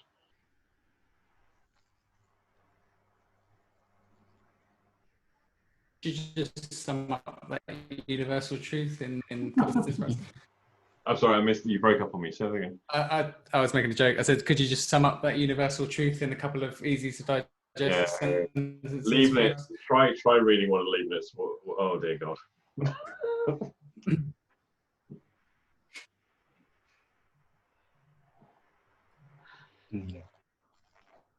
Has anyone else got any more questions, or should we put out another metaphor?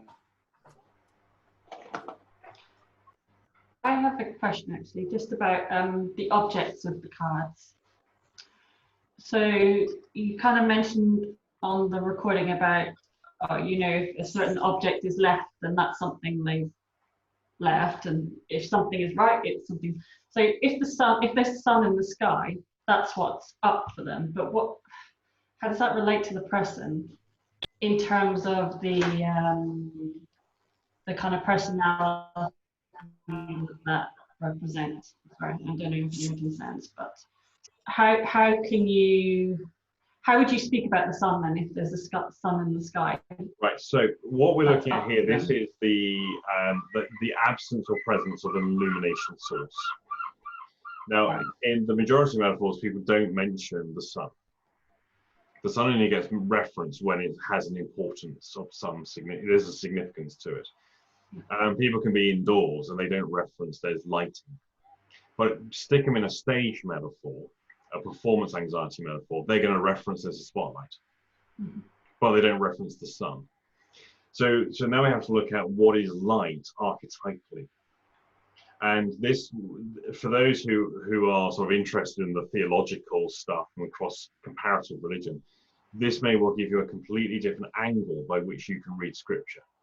And when I was introduced to this concept, I was like, okay, that changes a few things.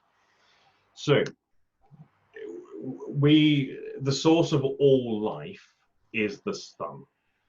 Without the sun, there will be no life. And what is the one thing that is very, very common around, like say, in the magical experiences of the Tree of Life, so the supernals, Keter, Bina, and Hokmah, you can't look at God face to face and live.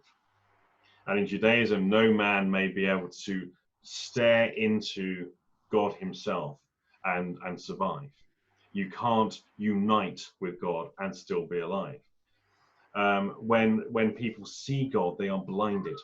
Okay, so maybe we're talking about the sun. Now, if you're in sunlight, we see God reflected in you.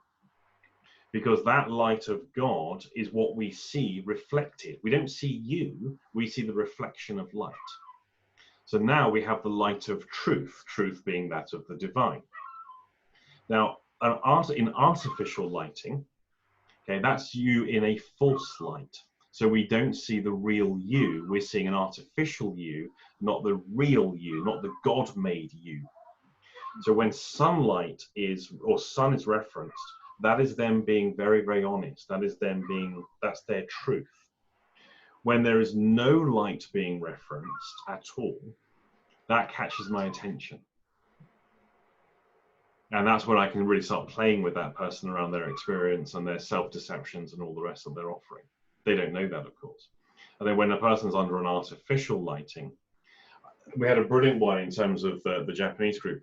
A lady was in a magician's box. This is her container metaphor. She's in a magic box that magicians use to disappear people. And there's a very low wattage light bulb in there for her. Now that tells you an awful lot about her family upbringing. When you start to look at all those different things and put them together, that is quite a horrendous situation. And that's the same person that had that metaphor. And that made perfect sense to me. So this whole thing about her growing up was a disappearing act, it was a vanishing act. And truth of her was not important to anybody. She was kept hidden away. So the sun is significant in terms of truth is reflected. For me, there's an element of absolute honesty to what they're reporting. Artificial light is, yeah, now I can see why they got problems. They are faking a persona, and all personas are faked. And where they're outdoors and there's no light source reference at all, yeah, okay, we've got a bit of a mix of things going on here. So does that mean, Andy, if someone's outside and yeah, they just don't mention the sun, but they look up and they say, oh, it's blue sky, yeah, that would then register as they've not mentioned the sun, they've not mentioned the light. Yeah, so here there's a mix of honesty and dishonesty, because the whole point of doing the metaphors work is that we're uncovering the truth of the person's experience, not the story they've learned to tell. The story they've learned to tell is the social narrative that matches their persona. And so what we're seeing is a representation of that, which is why they've got problems, and they don't know what the problem is yet, which is why we're listing it by metaphor to bring out into the light of truth.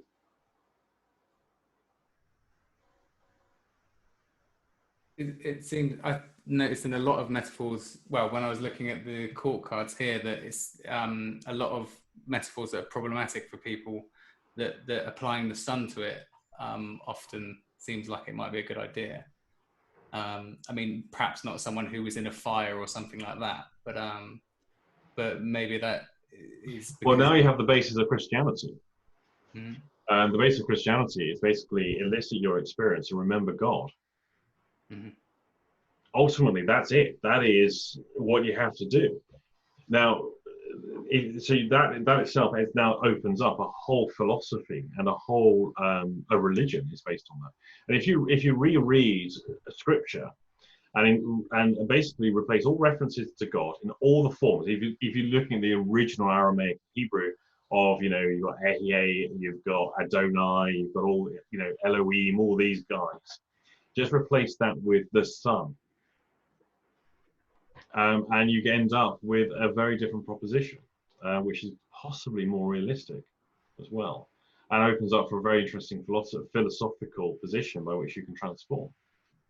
Because if you're now constantly generating this, you now find illumination and enlightenment.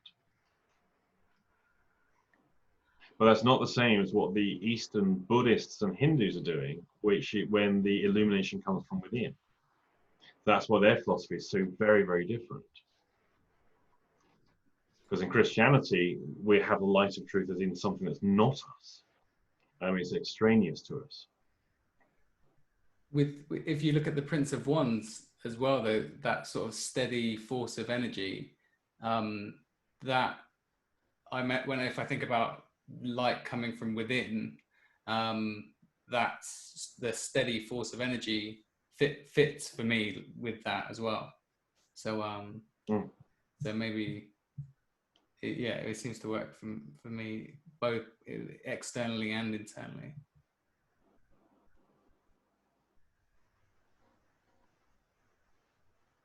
But the structure of the level 3 training, ultimately, where we apply the whole thing to elicit a stage metaphor and apply God to it, our representation of it.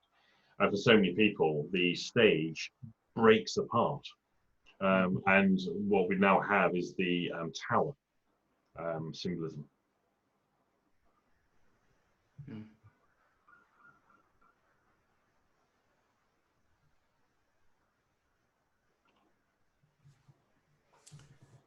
Okay. And then the other thing that's worth pointing out, on the Tree of Life, the trump cards that are the most archetypal in terms of what we find in metaphor are all the ones that are the paths that connect to Tiferet in the center, which is Tiferet has the sun attributed to it. I was just about to ask you about that, actually, because I remember last time we asked you about exploring the tarot, and you said start with the court cards and then the cards that connect to the sun. Yeah. So what's my question? I think you just answered my question. Like, I was going to just ask why start with those ones, but then is that because they're the archetypes that come up most often in people's metaphors? Yeah. The others I struggle a bit to find them within metaphor. They seem to be meta to the metaphor. So the Fool, the Magus, the direct symbolism doesn't appear within metaphor. You may have the guy stepping off the cliff, that may appear, but that's not really the Fool. That's a representation of the Fool, but it's not the Fool itself represented. They seem to be meta to the thing, if that makes sense, but they're not directly represented within metaphoric symbology. Mm-hmm. When you say meta, Andy, can you give an example of how that would? Yeah, so we could say that within this metaphor, if we collect all that together, that's a very good example of the Fool card or the Magus card, just as an example. But there's nothing of the Fool or the Magus represented within the metaphor. Okay, but after you've analysed it, when you take all the attributes, you go, and it's the same for the other cards, like Justice, for example. you may well find the whole thing about balance and all the rest of it, but it's not what is represented by the justice card. I was trying to think of the others. The moon may be an exception to that because that appears a lot. I mean, I think that was actually the first. In fact, it was. That was up in the north of England. There was a guy there. His metaphor, he described the moon, and he didn't even know what the tarot was. I mean, he wasn't. He wasn't the most worldly wise individual. He had no idea about the metaphors work. He had no idea of tarot, and yet his metaphor was absolutely perfectly describing the moon, and that's what began me then to investigate some of these tarot symbolisms.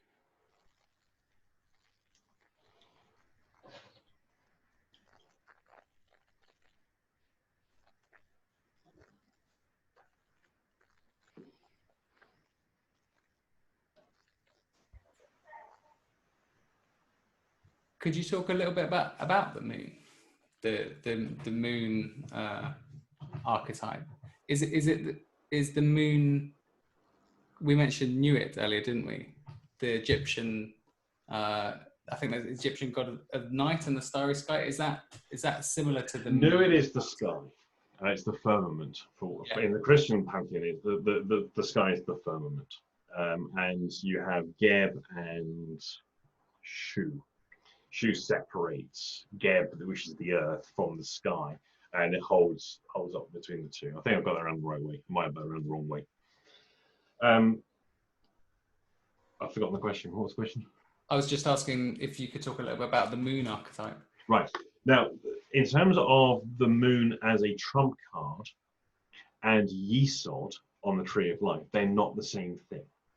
So Yesod is the sapphire that's attributed to the moon, very representative of the subconscious. Mm-hmm. The trump card, the moon, is an expression of a different aspect of the same archetype. And essentially, it's intuition. Okay. Now, the problem, and what the moon represents is the corruptible intuition.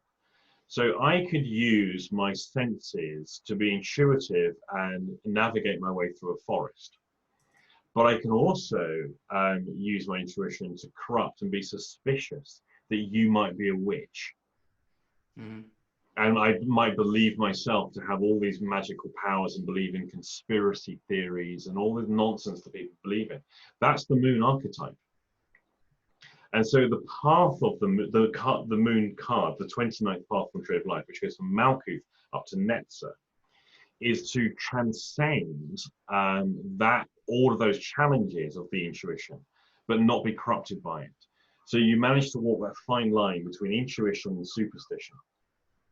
And superstition being that of corrupted intuition, which is why if we were to ritualize it, you would have to navigate your way through on a journey, but you're blindfolded and you don't know what's real. I don't know if I've ever talked about the ritual I wrote for how we would create the initiation using the moon. I would have 2 rooms connected by either a corridor or a courtyard. They have to move from one room to the other. Essentially, in the first room we have Malkuth, so it's all very earthy and very down to earth, very grounded. You know, something to eat, a bit of bread, always all very solid. We know what's going on here, and you have to make the decision to leave to start the journey. And at the point you get to the threshold, we stick a blindfold on you, and then you boot it out the door, so you don't get the chance to actually do it under your control. Out you go. And now you have to feel and find your way to what we have as representative Netzer. Now, on the way there, I might have someone whisper, he's going to trip up on the tripwire. Oh shit, what about the hole? We made it too deep. Now, he doesn't know if there's anything happening or not. But essentially what we would do is we elicit your deepest fears. We find out what you're frightened of, what your nightmares are, and all the rest of it. And we create that for you.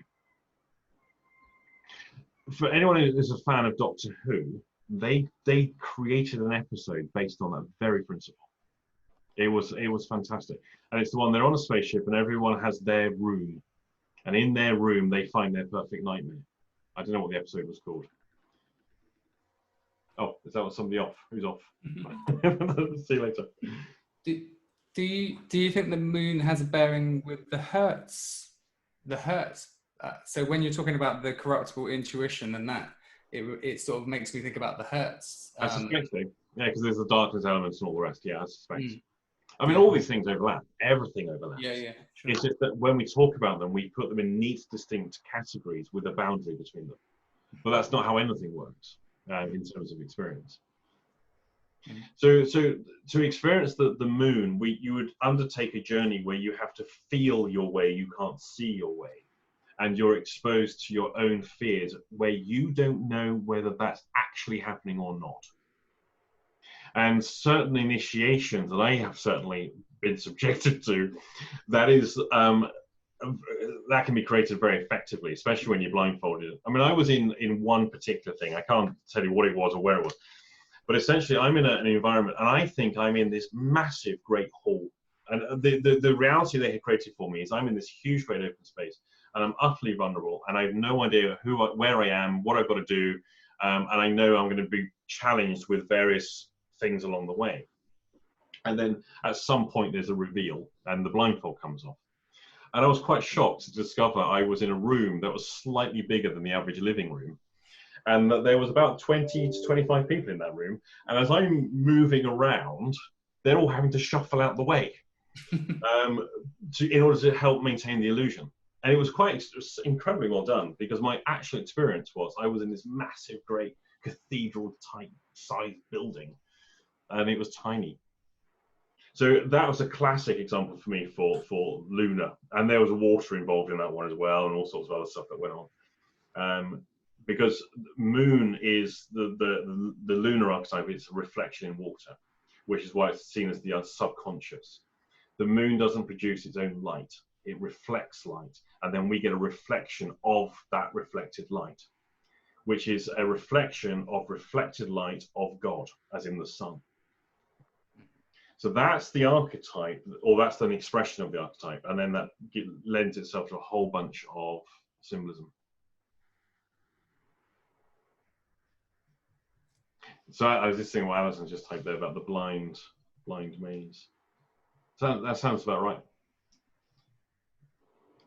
It's quite terrifying. I went to I think it was the Tate Modern once, and they had a corridor that they filled with smoke, like it wasn't actual smoke, but some kind of synthetic smoke.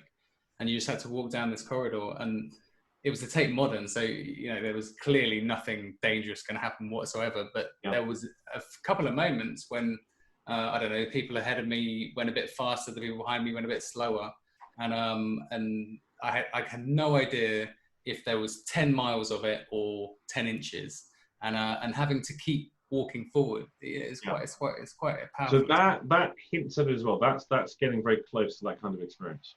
Mm-hmm. Mm-hmm. Yeah. So yeah, so the moon card is representative of the corruptible intuition, for want of a better description. But that's not necessarily what the moon is in terms of its symbolic representation. Mm-hmm. And there's other things as well. So within the lunar card, there's the crab, or I think Crowley's got them as lobster, crayfish. And then there's the dog and the wolf protecting a tower each. And the tower then represents a gate. The two towers then represent a gateway. They're on hills, and you have a valley in between. And then the wolf is howling at the moon. The dog isn't. But Crowley replaced them with jackals, symbolic of Anubis. If I got that right, Anubis guarded the dead or the underworld to separate out the dead from the living. I might have had that bit wrong. So the wolf domesticated dog is the taming of the wild, but is the dog any better off for it when we've reduced them to being a pet, as opposed to the wild wolf? But then the wolf doesn't have the benefits and privileges, and that again, it's corruptible. The whole thing can be turned into something it shouldn't be.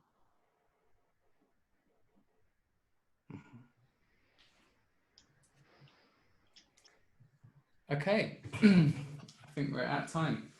Thanks very much, Andy. Again, thank you. For your knowledge. And did you record it? Do you want me to? I have recorded it. Yeah, I will get that uploaded later.